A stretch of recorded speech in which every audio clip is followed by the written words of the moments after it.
जेठालाल गड़ा अपनी इज्जत और बापूजी के घुटनों को बचाने के लिए आत्माराम तुकाराम भिड़े को एक चमचमाती हुई लेटेस्ट स्त्री की रिश्वत दे रहा है। माधवी भाभी खुश तो तुम खुश। जेठिया ने अपना सबसे बड़ा दाम फेंका, लेकिन तभी भिड़े के चेहरे पर एक खौफनाक शैतानी मुस्कान आ गई।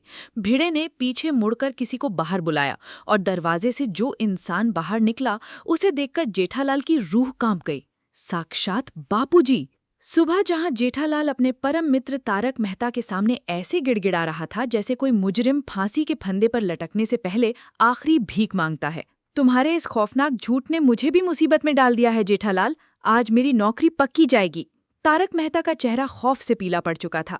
जेठालाल, जिसकी सांसें बुलेट ट्रेन की रफ्तार से चल रही थी, उसने मेहता साहब को खुला ऑफर दे डाला कि नौकरी जाती है तो जाने दो, सीधा गड़ा इलेक्ट्रॉनिक्स में आकर बैठ जाओ। लेकिन कॉर्पोरेट मजदूरी की बेड़ियों में जकड़े तारक मेहता के लिए बॉस का खौफ किसी भी दोस्ती से बड़ा था।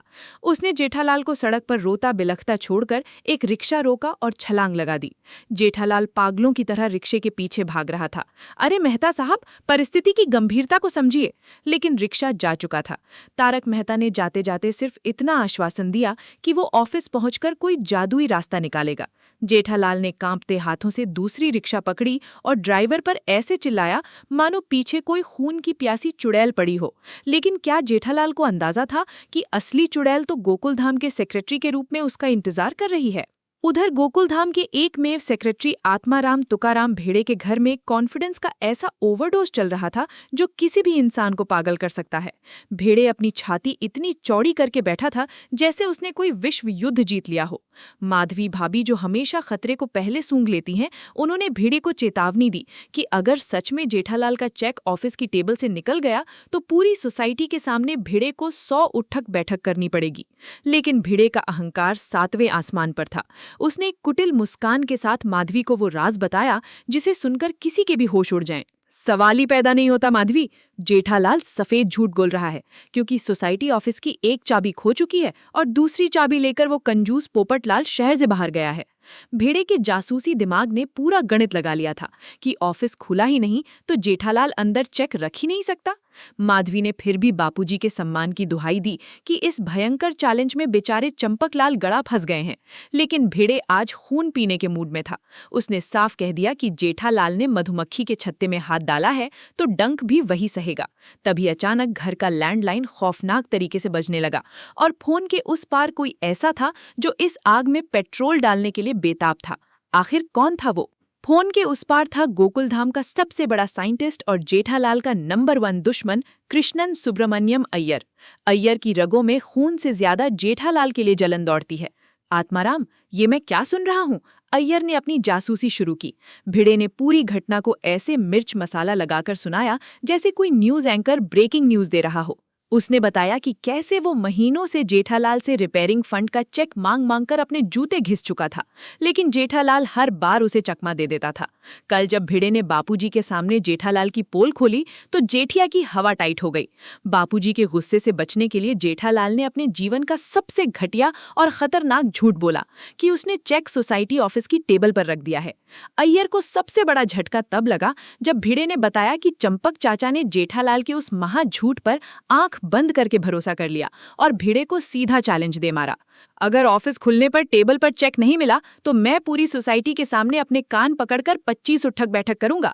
बापूजी की इस खौफनाक शर्त ने अय्यर के भी पसीने छुड़ा दिए थे, लेकिन भिड़े ने भी चौड़ में आकर 100 उठक बैठक की शर्त लगा दी थी। अय्यर, जो हमेशा जेठालाल की फितरत से वाकिफ था, उसने भिड़े को इस खतरनाक चेतावनी दी कि जेठालाल कोई ना कोई शैतानी प्लान जरूर बनाएगा चेक अंदर फेंकने का। भिड़े ने सीना ठोक कर कहा कि वो बिल्कुल अलर्ट है, लेकिन भिड़े को क्या पता था कि गड़ा इलेक्ट्रॉनिक्स में जेठालाल का दिमाग एक ऐसा चक्रव्यूह रच रहा है जो सबको तबाह कर देगा। गड़ा इलेक्ट्रॉनिक्स का माहौल किसी मातम वाले घर से कम डरावना नहीं था। जेठालाल अपनी कुर्सी पर ऐसे बैठा था जैसे उसके चारों तरफ यमदूत नाच रहे हों। तभी टीवी पर एक ऐसी खौफनाक न्यूज चालू हो गई जिसने जेठालाल के बचे खुचे दिमाग की नसें फाड़ दी।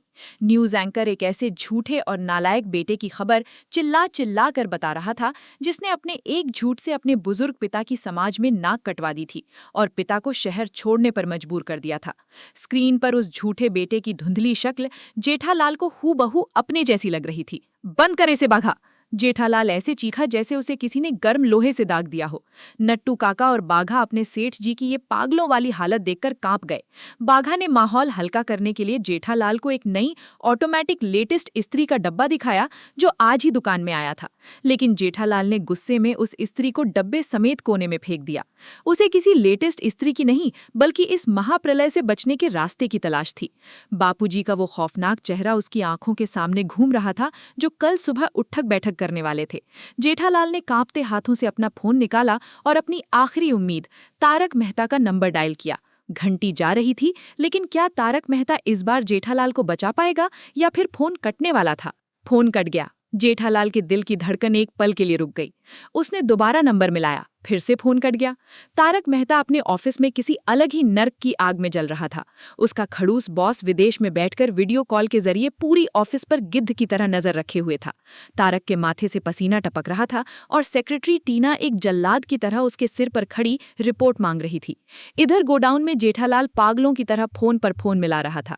उसे लग रहा था कि मेहता साहब ने उससे हमेशा के लिए रिश्ता तोड़ लिया है। मुझे मजबूर मत कीजिए मेहता साहब, मैं ऑफिस आकर आपको उठा लाऊंगा। जेठालाल की ये धमकी शायद भगवान ने सुन ली और आखिरकार तारक ने छुपकर फोन उठा लिया।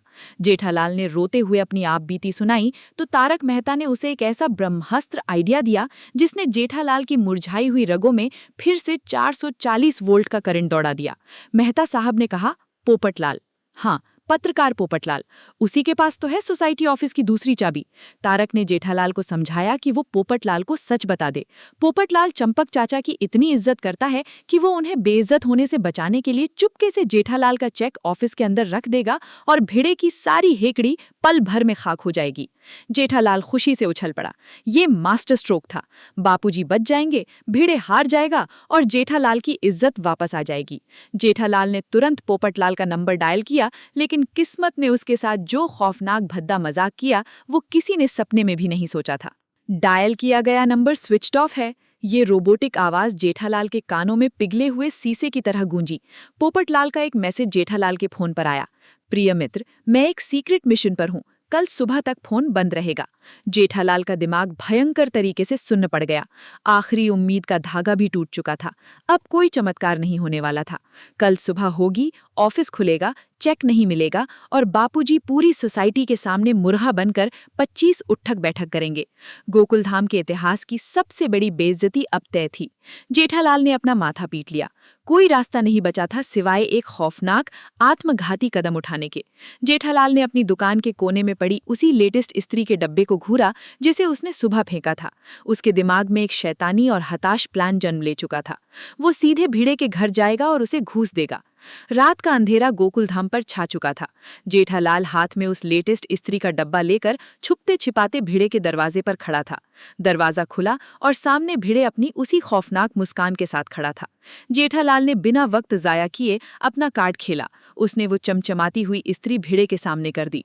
माधवी भाभी इस लेटेस्ट इस्त्री से साड़ियां प्रेस करेंगी, भाभी खुश तो तुम खुश। कल सुबह पोपटलाल से चाबी लेकर मेरा चेक अंदर रख देना भिड़े भाई। जेठालाल ने अपनी सबसे बड़ी रिश्वत की पेशकश कर दी। लेकिन भिड़े ने इस्त्री लेने के बजाय एक ऐसी खौफनाक हंसी हंसी जो जेठालाल की हड्डियों को कंपा गई। मुझे पता था जेठालाल कि तू अपनी औकात पर आएगा और मुझे लालच देगा, इसीलिए मैंने इसका परमानेंट सोल्यूशन अंदर पहले से ही तैयार रखा है। भिड़े ने पीछे मुड़कर किसी को आवाज दी और भिड़े के घर के अंदर से जो इंसान अपनी लकड़ी की छड़ी खटखटाते हुए बाहर निकला, उसे देखकर जेठालाल की आंखों के आगे अंधेरा छा गया। साक्षात चंपकलाल गड़ा।